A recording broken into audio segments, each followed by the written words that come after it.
Hello, I'm Kat. I'm from Poland. One cheer. Thank you very much, guys. Great start. As excited as I am about being from bumfuck nowhere, really.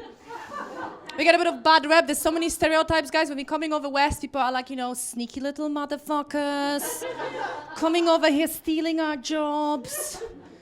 And it's just so unfair. So unfair and so untrue because we don't come here for the jobs. We come here for the unemployment benefits. It's 400 euros a month. It's like having 3 jobs in Poland with 2 PhDs as well. Besides, I'm like, it's physically impossible because you can't steal something that most Berliners don't have. But I grew up in Poland, shitty location we've always had, and stuck between Russia and Germany. Always makes me think it's a little bit like a disabled child raised by an alcoholic mother and an abusive father. And while we're on the subject of my family, I just went to visit them a couple of weeks ago. I drove there. Love driving, but it's so crazy when you actually drive from Germany to Poland and you cross the border. Your smooth Autobahn experience changes into something like a wobbly-cobbly bicycle ride. Minus the vaginal stimulation from the seat, of course. But here I am crossing the border, being really fucked off because all my drinks and cocktails are spilling all over the car. But that's your welcome sign. Welcome to Poland. The road has been stolen. But I came back to Berlin a couple of weeks after, and I have to say I missed it. I love my family too, though. I grew up in a very Catholic and a very alcoholic family there. All relate, yeah. And when I was little, I used to be like, Mommy, why is there only a splash of cola in my pint of vodka? And my mommy would be like, but kitty cat, but fizzy drinks are so bad for your teeth. And I used to go to church all the time too. True story, when I was little, I really wanted to be a nun. And yep, go Catholic Church. They've just announced that, by the way, yesterday a priest in Poland announced that coronavirus is a result of sins. The holy trinity of sins, which is sex before marriage, homosexuality, and abortion, of course. Clearly, that's why it started in China, hey? But yes, I wanted to be a nun, and that, of course, changed when I discovered alcohol and sex and drugs. So I left the convent when I was about 8. Which, of course, is a joke, because alcohol and sex, we already had at church. It was the drugs that were the real game changer here. But I've been wondering, what would happen if I still stayed in my religion and, continued dating? There'll be, no more Tinder, what would happen? And maybe not dating as a nun, because that's quite bleak. They only date priests, But who doesn't love a man in a uniform, right? But yeah, what would it be like? So I'd be like, no Tinder, I'll be on Christian Mingle. You guys know there's an app for Christians that advertises itself as only matchmaking God-intended relationships, which suggests God already had a plan, but he just failed the execution and needed to launch an app on Earth. Makes you think it's a little bit like toothpaste adverts when they do a stamp approved by your local dentistry association, and this one is approved by God. And I wonder what dates would be like. We wouldn't be going for dinners, in some dingy bars in Berlin. We'd be hanging out at church, nibbling on the body of Jesus. A bit of role play in a confession booth, me on my knees, telling him how much of a bad girl I've been.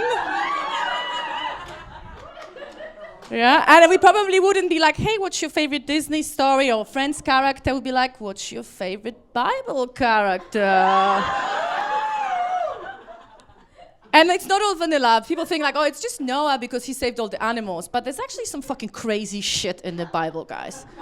There's a story of one guy that God told him, you need to prove yourself, so I need you to bring 100 of foreskins of other dudes' dicks. fucking twisted, no? The guy is like, okay, I'll bring 200. And then there's like people selling their daughters for sex, people eating shit, man. I'm telling you, it's all like fat life. Berlin, nice nightlife. Sex life started there. But yeah, no, I've been also, so yes, grew up in a very alcoholic family as well. But I am not an alcoholic myself. I'm more of a connoisseur. You know how foodies, they don't call themselves fatties. I call myself a drunkie. And you know, before moving to Berlin, I've lived in England, Scotland, and Australia. So I really expanded my binging horizons. And just like wine people, you know, I have a bit of a ritual. How they swirl the wine around the glass in their mouth and they spit it out in a bucket. I do the same, just a little bit deeper. So I swirled it on my mouth and then I swirled it on my stomach. For a couple of hours. And then I spit it out in a bucket next to my bed. And that is what I call my morning routine. And a lot of times I get like people being like, oh, you're Polish, you must be drinking vodka all the time. But, you know, because I'm Polish, I'll drink anything alcoholic, really. But I've actually been doing a dry month. I didn't do January because January is too fucking mainstream for me. So I did February, but I started on the 14th because I'm a bit of a procrastinator, I have to say. But it's been really tough because I've been like drinking all these like Jever Fun beers, the most cynical name for a non-alcoholic beer ever. There's nothing fun about that. But I all started because I've read this article that actually stated like all the drugs that you have in the world, including alcohol and heroin, and which one is the most dangerous for you? And number one is still alcohol. So I quit the alcohol and I switched to heroin now. It's much cheaper as well. Thank you. Much cheaper, and yeah, the looks are there as well. But I've noticed it's quite difficult when you like deal with a lot of stuff in life with the use of alcohol. Like, you know, you celebrate your miseries, you deal with dating with booze, with driving to work in the morning. And the dating part, I have to say, it's been the toughest for me. But the other day I went on a date and I was like, sober date, no more dating bartenders, because I do find something extremely sexy about a man in charge who feeds me alcohol. Add to that an emotional and financial instability, and I'm like, take me now. But yeah, I went on a date with a software developer. Was it as fun as it sounds? Yes. I mean, it wasn't that bad, but he was just really rude. Kept talking about himself as well. And the worst part of the whole night, he kept missing his mouth with a straw he was drinking his cocktails with. Just chatting to me like this. And all I could think about, this is gonna be him in bed later on. Just missing another hole with a straw as well. Yeah. What, missing your mouth with a straw? It is possible. He just kept poking his face, basically. Yeah, but no, it's been a horrible, horrible date, I have to say. But also halfway through, I was like, nothing's gonna happen anyway, because I just got my period. And I'm more of like, if I go on a date, I'm like all or nothing kind of person. You know how some people have like rules. First date, they maybe kiss. Second date, maybe like a second booby grope, you know. And then the third date may be an intercourse. For me, it's more like first date is an intercourse, and the second date doesn't happen. Well, you know, it's like when I have a bite of chocolate, I'm gonna eat the whole fucking bar. And if I go out drinking and I have my first beer, I'm already ordering an ambulance for my ride home later. But here I was, I got my period. Of course, no tampon on me, as always. By the way, that I might need one later on because I think I just leaked. But as a lady, I was sitting at the table with him, so I stood up and I announced, I have just leaked. And I proceeded to find someone with a tampon. And I've been asking the girls, being like, have you got a tampon? Have you got a tampon? And I don't know why, if it's a German thing or not, but all the girls were like, excuse me, get your own.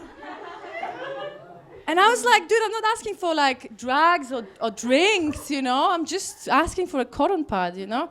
And I would go and get my own.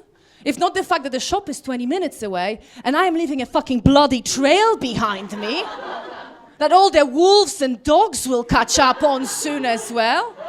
You can even see Australian sharks on the horizon. I'll be dead by the time I get to the shop. But no, I actually found one girl who gave me a tampon, but she gave me this like minuscule cotton pad, and I was like, with this size, I don't think I'll be even able to clean my ear, man. It's like extra small ones. I used to use them when I was like 3 years old, you know. I grew up very fast on a vodka diet in Poland. It might have been a hemorrhoidal bleeder, to be honest, but who knows. It's like with these things, it's like trying to stop climate change with driving an e-scooter, you know. Pointless.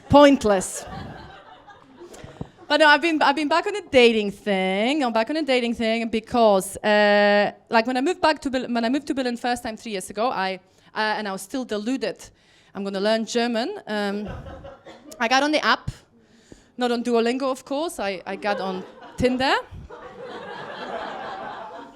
looking for my German teacher.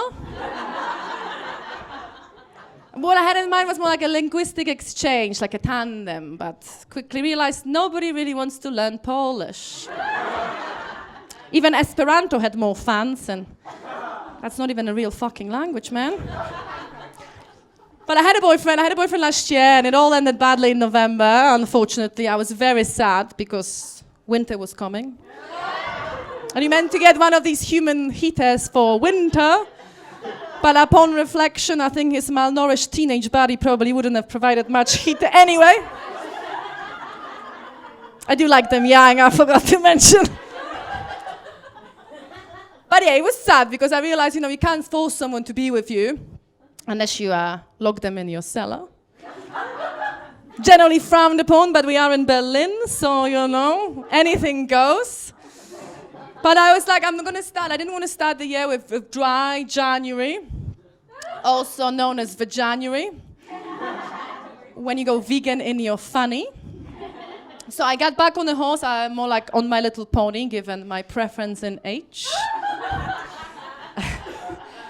Yeah, my mom has been pushing me. My mom is like, Kat, you're 32 this year, man. Are you seeing anyone? And I'm like, yeah, fucking therapist, man. And my mom doesn't even fucking know how old I am anyway, right? For Christmas this year, she gave me a Frozen, and I mean the cartoon movie Frozen, 2-in-1 shampoo and shower gel. 2-in-1 shit is for children and men. No adult woman has ever used the same bottle for 2 things. Except from wine. That shit is good for everything. But yeah, I was getting over my ex. It took me a while, and I was like, what shall I do? You know, I was like, try therapy, counseling, yoga, but I have to say nothing really helped as much as a good old dick. I'm a huge believer in the healing power of another man's penis, and I have this tried and tested guy. I'll give you his number later. 5-star service every time. And I told him, mate, turn into an app. A niche app, and combine it with food delivery service. Because nothing, when I'm after a breakup, I crave nothing more than junk food and someone else's junk, you know? And you could have different meal deals, like depending on your breakup. Let's say you had a really demanding and a jealous ex. You're gonna get something low maintenance, like a dad bod and a pepperoni pizza, with extra cheese on both. If you had like a young fuckboy ex who left you with nothing but chlamydia, you're gonna get like older caring gentleman, you know, who'll bring you wholesome chicken soup, which doesn't cure chlamydia, by the way. I've tried. Yeah, but yeah, I've been trying different things, and I went speed dating the other day. Anybody's been speed dating? No, really cool, a lot of fun. I always wanted to do speed dating since I was like 20, it was on my bucket list. But I didn't want to do it when I was 20, I wanted to wait until I'm more desperate. But But I've had like a lot of things on my bucket list, like, trying heroin when I'm like 70 and I don't give a shit about dying. But here I was doing speed and going dating. And I've cracked the system, you're meant to have like 10 dates, 7 minutes each. And I wanted a man who would listen to me and have a great sense of humor. So I've cracked the system and I've delivered 7 minutes comedy sets to each one of them to see if they laugh and if they listen to me. But this one guy came up with me with an actual list of interview questions and he asked me, what's your biggest weakness? And I said, well, to start with, bad taste in men. But secondly, I've admitted, because I thought it was quite important, that I am the only overage person, because I forgot to mention this was a high school speed dating experience. But now I can really say my body is like a temple, like a Catholic church, full of wine, regret, and young boy semen. Thank you very much, guys.